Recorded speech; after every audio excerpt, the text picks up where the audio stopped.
the dirty electricity rides on that. So if you can stop that, you stop the dirty electricity. I see. And that's why when you do the painting, and you're blocking it by grounding it so the dirty electricity doesn't come to the body. But then you can also filter the dirty electricity, which helps to bring all the dirty electricity levels down in the whole house, which lowers the stress level by, some people say that one reason electricity is so bad for your body is because it has all these thousands of other frequencies that penetrate deeper. And it's been shown to cause an actual cortisol response and a blood sugar response where, I've had people who install the filters by themselves and their blood sugar will go down by about 10 points overnight. That's crazy. After just being too high for like months and months or even years. And you put that on the actual meter itself? We have a whole house system that we recommend to install right at the breaker box. It filters everything. So if you're like me, you're spending a lot of time in your home right now. And sometimes in our homes, we have this false sense of security. We have locks on our doors, we have windows, we have a roof over our head, and we feel protected. But a lot of us don't really realize that potentially we could be getting, iatrogenic harm from our home. That's unintended harm from the wiring, from the smart meter, from how different EMFs that are coming in from the street wiring into your home. Now, Brian Hoyer is going to test everything in my home, and we made some mitigation strategies. I now sleep with the circuit breakers off. We're sleeping a lot better, and step by step, because these things are expensive to install some of the things that he did recommend. We're doing this over time because I can't just drop a lot of money right now on these different things. But I think it's important that you understand and are aware that you can test the non-native electromagnetic fields emanating from your own walls that you sleep by in your home. And again, if you're doing everything from your diet, your feeding, fasting patterns, your exercise, but you're still not getting the health goals that you think you could or should be getting, I think this is another layer that we all should be considering, because we didn't evolve as humans with all this exposure to non-native EMFs. And if you've ever been out camping in the woods and you notice your sleep is better, your dreams are more vivid, well, there's some indication that potentially non-native EMFs and smart meters and magnetic fields could be compromising your sleep. So I do want to thank my friend Ben Lynch. He covered the cost of this. He gifted this to me. We've been great friends over the years. He's the author of the book, Dirty Genes. We've had him on the podcast many times. A great individual. He has a great brand as well called Seeking Health. They have an amazing electrolyte formula, a lithium orotate that I use personally, along with creatine, some other great formulas. So I'll link all that below. And also, you're spending a lot of time in your home right now, probably on devices. If you haven't yet invested in a pair of blue light filtering glasses, please do so. It's great for your eye health and also your sleep as well. I'll put links to blue blocks below. So let's cut back to it with Brian and really do an EMF audit in my home, in my living room, in my bedroom, and talk about things that he suggested that we do. And I'll put links to his website. I think it's a really fun discussion. I learned a lot from it. And I think if you do an EMF audit, you will learn a lot as well. So here we go. You have a lot of different devices here, just to give people kind of an overview. Right. We were talking about you have magnetic fields in your house, dirty electricity, and then cell tower interference. So yeah, we'll start with that. And there's 6 different stressors that we actually test for when we do a house. So there is the cell phone radiation, and that also includes radio frequency. They call it microwave radiation. It's all the wireless energy that's traveling and passing information through the air. And then there's magnetic fields that can be from wiring errors in the house, or current coming in on your pipes because of how the house is grounded and how the neighborhood is grounded, or being near power lines. A lot of people are scared of that. And we have power lines right over there, by the way. Okay, yeah. So especially those high voltage power lines or the substations, those you're more concerned with magnetic fields. Yeah. And then there's electricity from the wiring in the walls that we'll also test, especially in the bedroom. We like to test that. And then on that electricity is what we call dirty electricity, and that's a whole other thing where there's thousands of different frequencies that are riding on the electricity that can either be blocked or filtered, the solution for that. And then we also test the lighting, how much it's flickering, and then the radiation that's coming up from the earth that's called geostress. Okay. Yeah. In the Northwest, we don't have too much of that, I don't think. Or have you heard of that? Yeah. There's quite a there's they have the geostress everywhere, but we do have some volcanoes here, like like Mount Rainier and Mount Baker and some of those other places, and so we're right on the ring of fire. Yeah. So there's quite a bit of geologic activity, but this stuff you can detect pretty much anywhere. Interesting. Super exciting. I mean, we were doing some things before we started rolling the camera. I mean, just all these tools, it's really amazing. And kind of the paradox when we were talking, like a lot of people feel safe in their home. This is where they spend a lot of time with family, and a lot of people don't realize that they're feeling ill because their home could be affecting the body is an electric. I think the challenge for a lot of people is they can test blood work and things like that, and I think it seems a little bit intangible to like what's the mechanism of action. People will say like Wi-Fi exposure, having your cell phone right here, like there's no mechanism. People kind of say that. What would you say to that?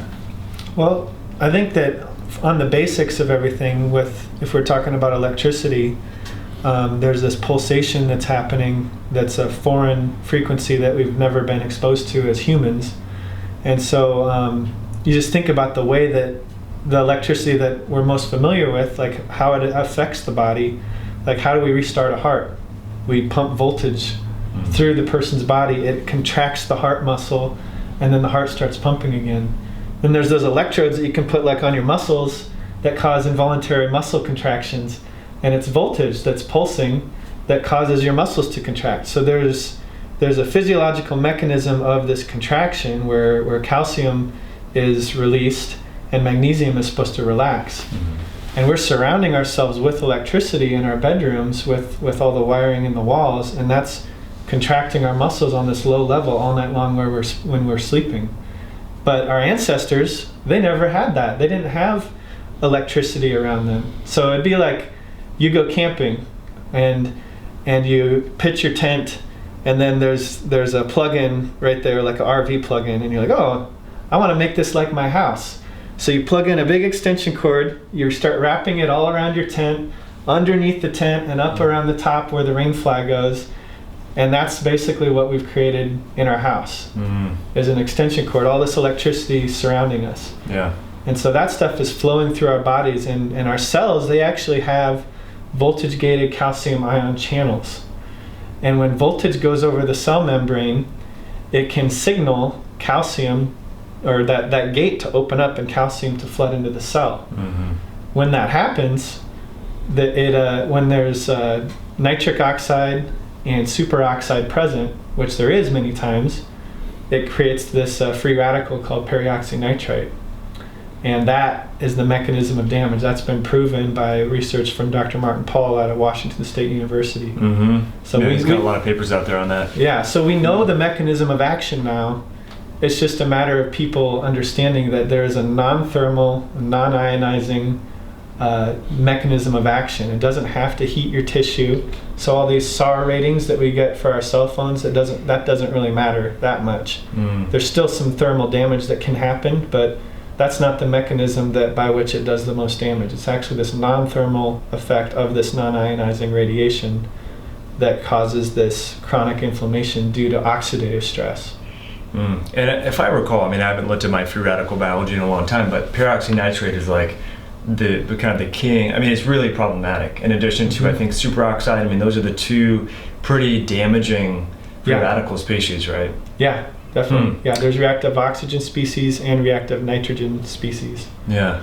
And so they can actually bind with DNA and cause like DNA adducts and mutations and cell membrane damage. I mean, there's a lot of deleterious things that can happen. So anyway, so we're going to dive into it and do an assessment. And so maybe we can just go over here and start with the cell phone stuff. And I think, a lot of us love the convenience of being able to download movies and watch YouTube videos like this on our cell phone. But the flip side of that is there's a hidden cost, and that could be affecting our own biology, right? Yeah, definitely. And what we do is me and my company, I have a couple guys that a team of people now that I've trained, and we travel all over the country. That's cool. And we help people to identify the problem areas of the house, and we also have a priority system. So, a lot of people will be overwhelmed thinking, oh my gosh, I'm gonna have to get rid of all my technology. This is horrible. What have we done to ourselves? Humanity's headed down this horrible path with 5G and everything. And some of that, a lot of that's true, but at the same time, there are ways that we can prioritize to give your body the most robust protection that you need.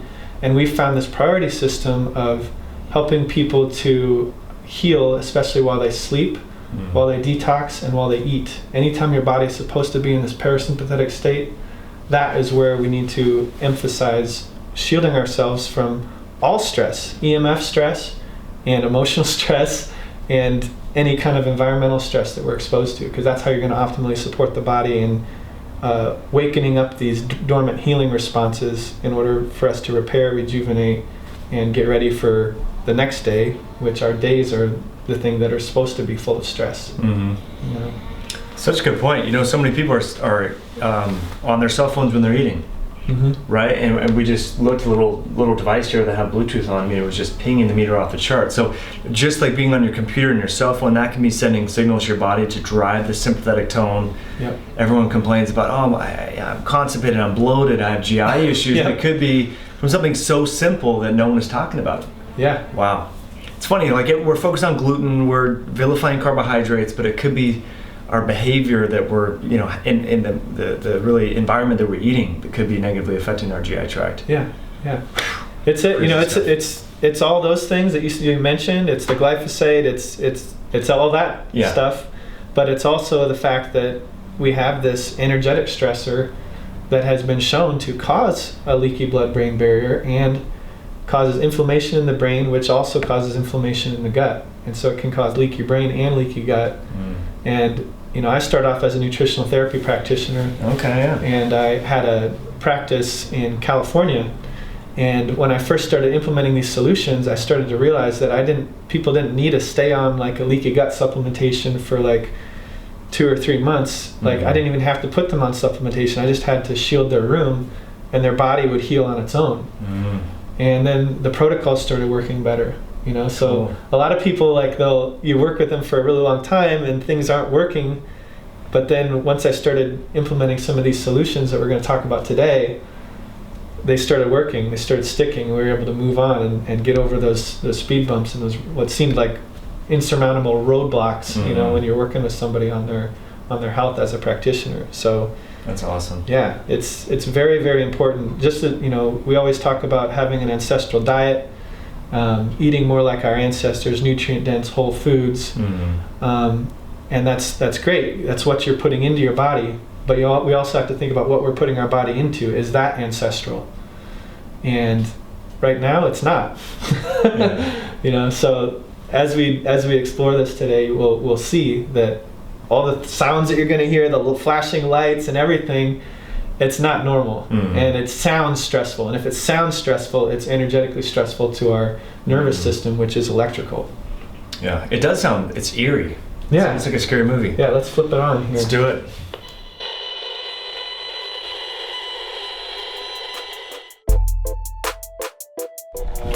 So this is just testing the flickering of the light. Oh, flickering of the lights. So all the lights are on the pulsed electricity, and especially like LEDs, they don't have a filament, and so they don't heat up to create the light, and so they actually turn off and on completely. I see. 120 times per second.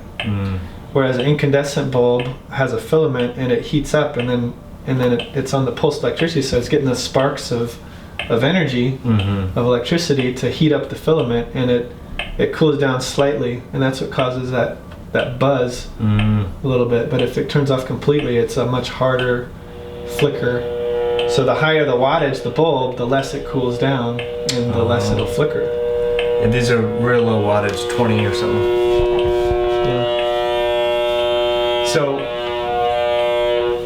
these are a little bit better. These are these Edison lights. Interesting. I do have some LEDs in here. We don't turn them on much. And then if you turn these off, see how much worse it is? That's crazy. So this almost neutralizes it. Yeah, the flickering. It helps to neutralize, fill in the gaps of the flicker. Yeah. So LEDs flicker a ton. Yeah. And then here we got some sun coming in the corner here, so I'll show you what the sun is like. Yeah.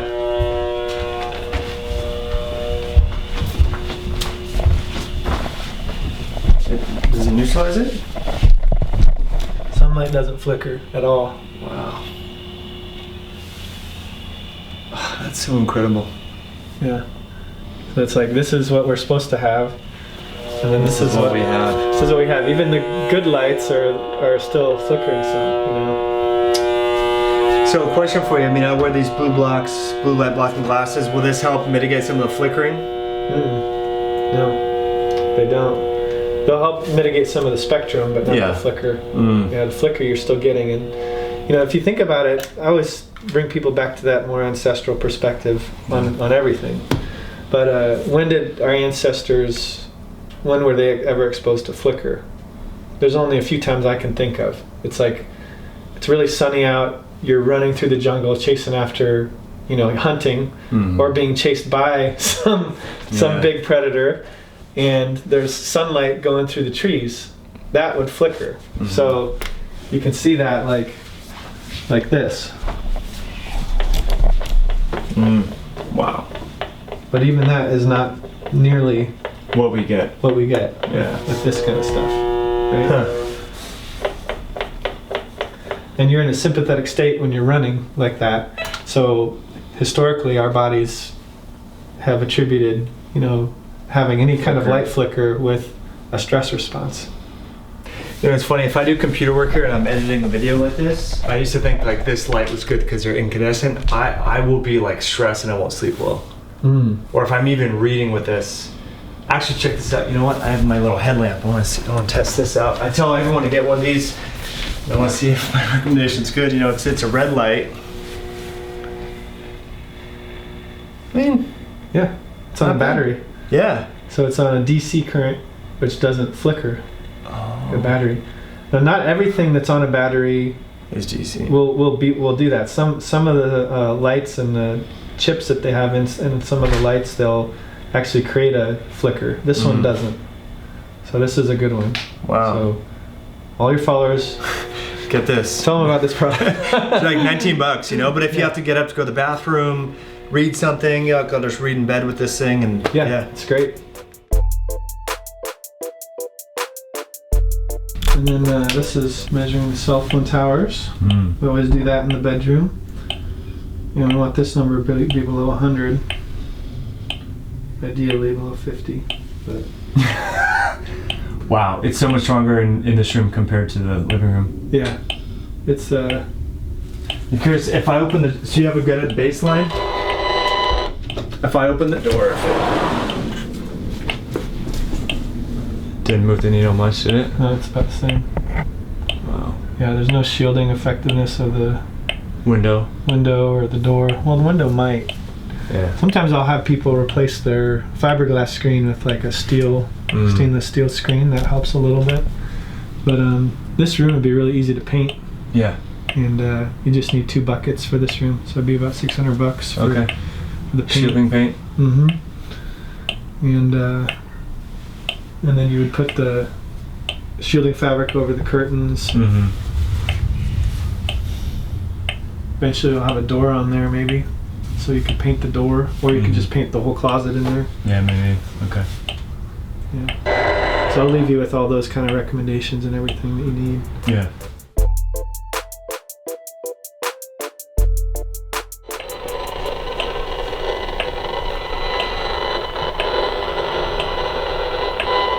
Pretty high there. Oh my gosh. That's really high. In the other room was only 5,000, I noticed, eh? Yeah, we were kind of down a little bit further. See, the higher you get, the more exposed you are to that tower. So I always tell people, like, if you're traveling and you're like trying to choose a hotel room, always try to get the bottom floor. Interesting. And really good tip. And then, because the lower you get, the less exposed you're going to be. Oh my gosh. It's incredible that it can make that big of a difference. Tall people are screwed, huh? No, I'm just kidding.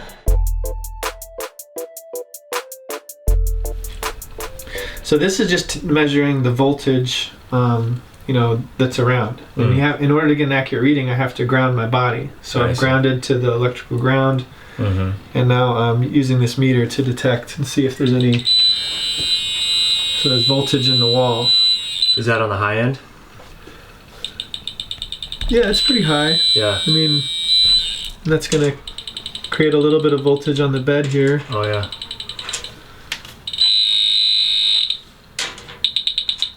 And then we'll have you hop in the bed. We'll Okay. test your body. Yeah. As I'm laying down, I got.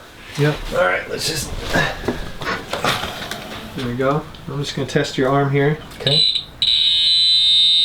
So you're at about 900 volts per meter on this. We want this to be below 30. Oh my gosh. So that's pretty high. So you can kind of imagine like You're not getting good sleep. you're not getting good sleep, or maybe you feel like you are, but your body's not healing as deeply as it should or could, you know. So I like to take that measurement, and I also like to take one with this. Okay. And then I kind of like to, we'll do a little demonstration with Yeah. everything. So just kind of hold the tip of this. It's not going to shock you or Sure. anything. So we're about, it's 622 millivolts. Mm-hmm. So over half a volt going through the body. Well, seems Yeah. high. Yeah, it's pretty high. Here, I'm going to have you hold Okay. this with your arm just Okay. like that so the camera can see. Now, watch what happens when I touch the wall. Just me touching the wall made it go up to 642 millivolts. Now, if I touch your hand, it goes up to 1,000, almost 1,600 millivolts. Just because I'm touching the wall and then I'm touching your hand. If I let go of the wall, it goes down to 430. Because now we're splitting the voltage. If I let go, you're going to go up again. So the conductivity of the skin, Yeah. like we could have like 10 people lined up and one person touching the electrical cord, and it would go through everybody and to your body, and we'd be able to measure it on the meter like this. Wow. But in nature, everything is zero. We don't have any of this pulsating Fields and electricity. Wow. We have DC electricity, which you can also measure with this particular meter, and that can actually be beneficial. There's lots and lots of studies on beneficial effects of earthing, being connected to the earth and having this DC current go through your body where you're discharging. So, what if we turn off the breaker in this room? Yeah, let's try that. I'll also test the walls here. So normally I do turn the breaker off. Right. I mean, there's 1 in 10 nights I might forget. Yep. Here, I'll test this one first. Okay. So it's down to 204 on this one. Okay. Before it was like, what, 800 or 900? Wow. And then this one. But you still want it basically 0. Yeah. So now we're at about over 100 millivolts. So we went down from like 600 down to 100 by turning off that one breaker. So I still like to see this number on this one. That one I like to see below 30. This one I like to see about around 15 millivolts. Wow. And it's still over 100 pulsating. And then you can also check the frequency, and you can see that it's actually quite a bit of dirty electricity that we're getting from Bad wiring. from that, because it's like 1.3 kilohertz is the bulk of what we're spiking at for that, and that's 98 millivolts of that frequency. So just not grounded, bad wiring, stuff like that? There's just transients on the electrical wires that are possibly coming in through, coming onto these wires that are around you that's causing that voltage to come onto your body. Wow. So we'll figure that out, but the paint actually takes care of that too, because it's all grounded, and then there's nothing that can actually get to your body. And then we also have this flooring material, like you can put a grounding mat underneath your bed, and that will help to mitigate the electricity coming up to the bed. So some people will buy this thing called a kill switch, and they can flip off the breakers right away, really easily. A lot of times I'll recommend that if they don't want to do the painting and they want to opt for a canopy to block the cell phone towers and everything. But the paint is kind of like an all-for-one solution. Okay, it's cell phone towers and the dirty electricity. Mm-hmm. Okay. Yeah. Helps with everything.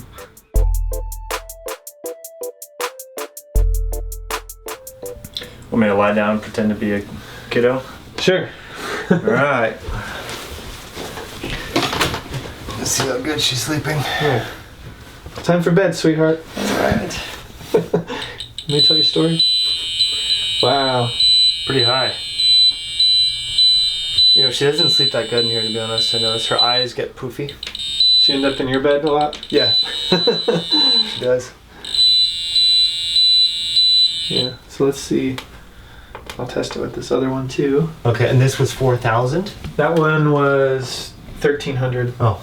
But this one kind of stops at about 1,300. So Okay, it's hard to gauge like the amplitude or the magnitude of what it is. That's why I like to use this one for that. Because in the other room, yours was at 600. Yeah. Wouldn't hold that. Now we're at 1,470 millivolts. Wow. So there is a lamp plugged in here, so I'm just going to unplug that. Okay. We'll see. That go down at all? Looks like Just a little bit. yeah. Here, put this here. Okay. So most of that's coming from the wall. Mm-hmm. So if I touch that, goes up to 2,300. Mm. And then this wall over here, Mm-hmm. 2,600. So, There's a refrigerator right over there.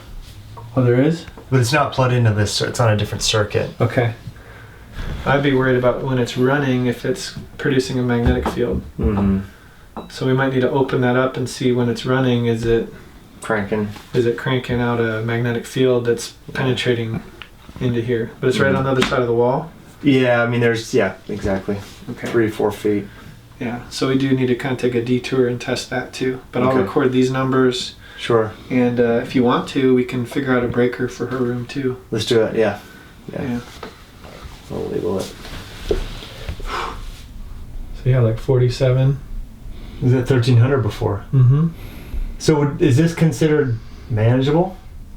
You still want it, you said 0.2? Yeah, I like to see it 0.015.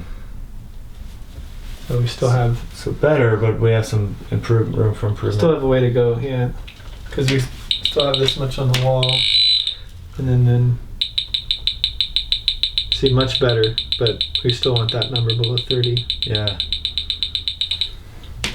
But we know where it's coming from. It's a little bit on that wall. Huh. Tiny bit on that wall. Not much of anything on these walls. And then not much on the floor. Interesting. So mainly this wall. So probably like the hallway. Actually, if we turn off the light, let's see. Oh, it's still there. Huh.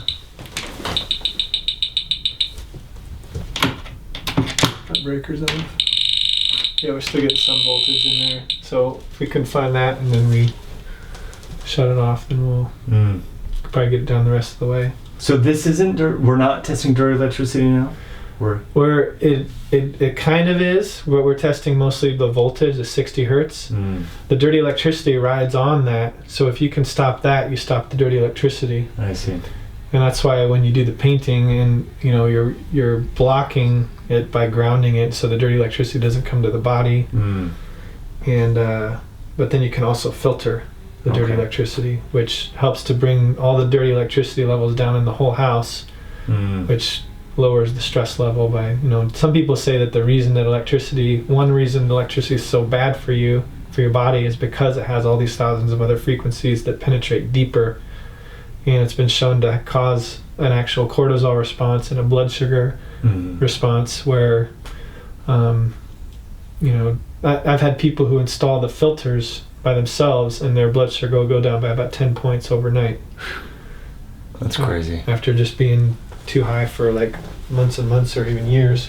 And you put that on the actual meter itself? We have a whole house system that we recommend to install right at the breaker box. Yeah, It filters everything.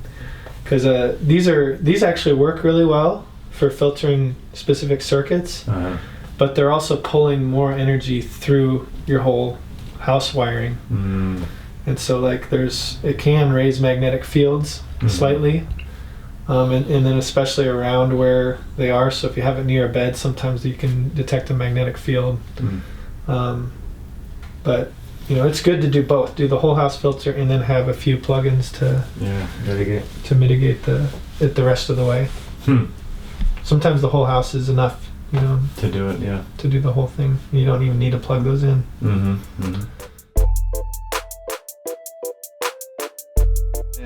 All right, friends, so we are near the smart meter. So I was telling you earlier, Brian, they used to have the old analog one. They just installed this about a month ago. Yep. Well, compared to inside, it's a lot. Okay, yeah, this is... So when it pings, you'll see it. There's one. Wow.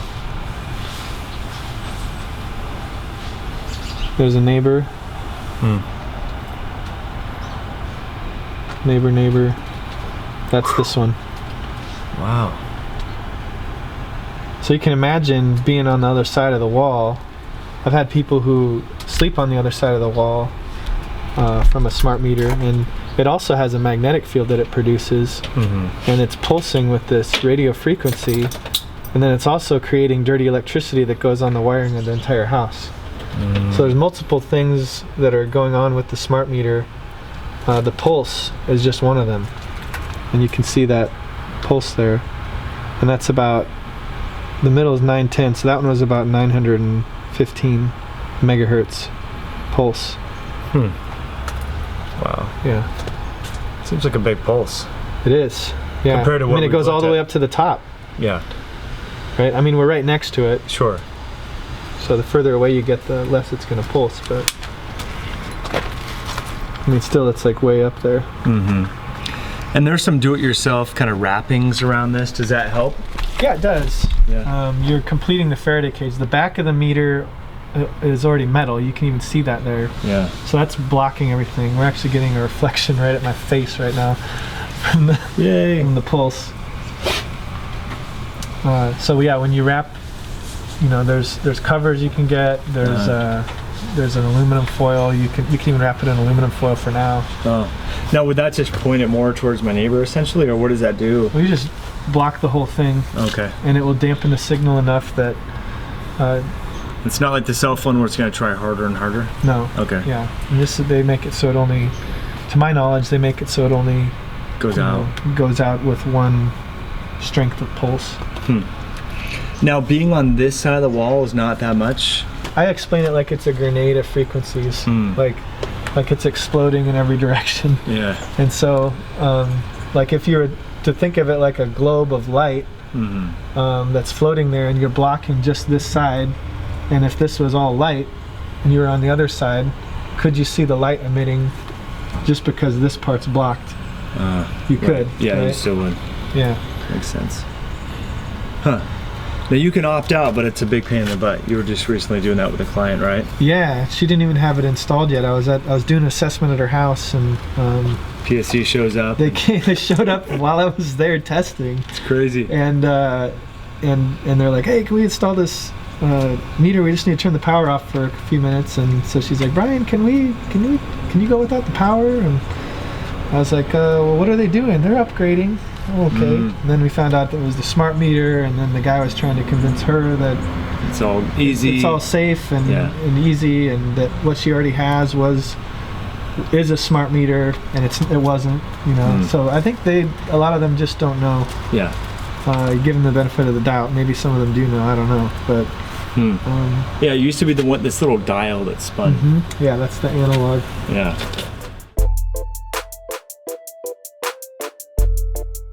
So what we're hearing right there, that is dirty electricity that's riding on the electrical system.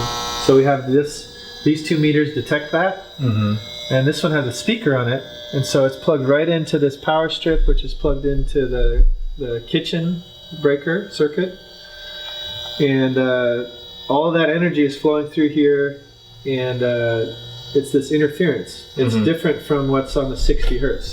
This is in the kilohertz range. Wow. So hertz, kilohertz, megahertz, gigahertz. So it's oscillating a lot more. Yeah. A lot of interference. A lot of interference, a lot of, thousands of these different frequencies that are riding along the electrical system, and it causes some inefficiencies in your appliances, but it also disrupts your nervous system. Mm-hmm. And so when you're running a motor on the dirty power that also is riding on a waveform that isn't where the current isn't the same as the voltage, then it makes your motors run less efficiently. And so there's this thing that this box does. It filters out the dirty electricity, but it also corrects the phases, lowers the amps, regulates the voltage, and acts as a surge protector for the entire house. Wow. So it's doing multiple things. Now when you run a motor on the dirty power, you can see here that this is an amp meter. And so it's detecting how much amps the motor is actually pulling. So it's 4.78 amps. Now, if we activate the filter, watch what happens to this number. Whoa. Is this like a garbage disposal motor type? Yeah, this is just a little 5 amp motor. Yeah. Like you have on a garbage disposal or refrigerator, freezer. So it went down from, 4.7, 4.8, 4.9. Now it's only pulling 1.7. Yeah. So with motors, it actually, when you correct these things, it helps to make them more efficient. Make them run more efficiently and last longer. But then it also made these numbers go down. Wow. That's now at 38. Was it like around 250 before? And this one was around 140. So 280, 140, down to 38 and 55. That's incredible. So this filters everything that's coming into your house. Yeah. And then sometimes, I'll turn this off here. Sometimes there's little devices, little things inside your house that cause more dirty electricity. So we found this on an assessment in Texas.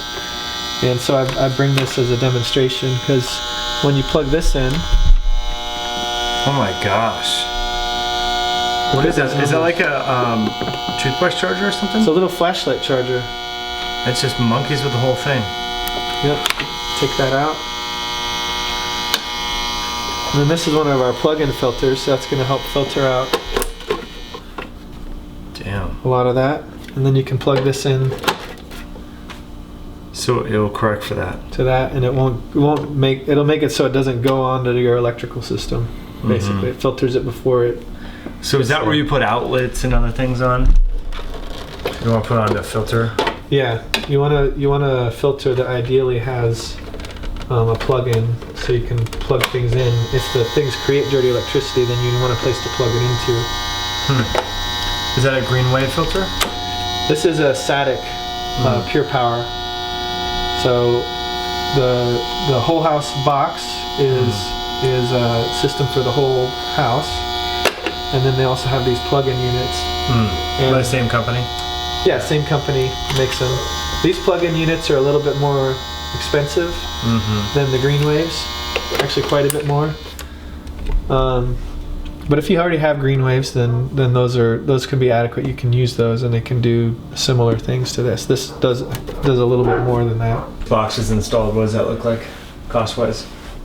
We recommend there's a one called a Super Power Perfect box. Has twice the filtering of this one, and that one is $1,500 retail, and then we give our customers a 10% discount. Okay. And installation, is it you need an electrician to come out and do all that, or? Yeah, if you have a licensed electrician install it, then you can fill out the warranty card, and there's a 10-year warranty. So if this ever fries from a surge of electricity, this will fry instead of your appliances or whatever, and then they'll replace it for free. Wow. But it's really easy to install. Any electrician can install it. Yeah. Do they look at it kind of funny, like, what the hell is this thing, or they get it? Are they familiar? If they're a more engineer type, they'll get it. I usually tell people, just tell them that they're installing a surge protector. Oh, make it simple. Yeah. Yeah. And then they'll look at it and be like, oh, okay.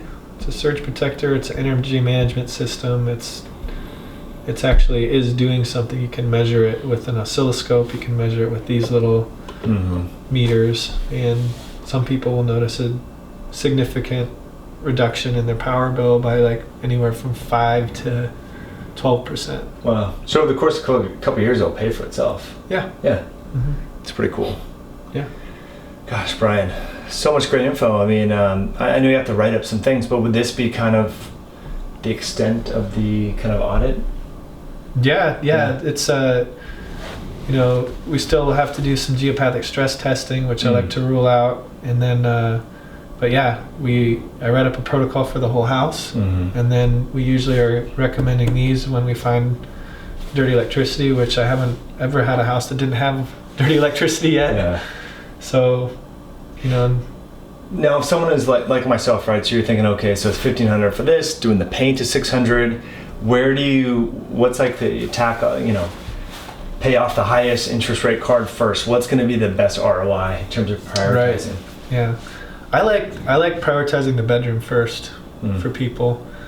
Some people like doing this first though, because it lowers the whole house, and usually they can convince anyone who's a skeptic in the house to do this, because it also has the bonus of helping possibly save some money. Yeah. And so it's more like a personal basis. But as far as me being a health practitioner and making a recommendation for a person's health, I would say start with the bedroom shielding and get that done, because then you're protected from wireless, electric fields, and dirty electricity all with one solution. Yeah. And then it's 8 hours of healing every single night. Getting a good sleep. Yeah. Have you seen people with Oura rings after they shield their room, noticeable shifts in deep sleep? Yeah. Yeah. Dr. Lynch, I noticed that with him and his wife. Both. He said that after shielding, he could pretty much eat what he wanted and like see blue light, and he could get away with it because he'd go back to his shielded room and it wouldn't make a difference anymore for him.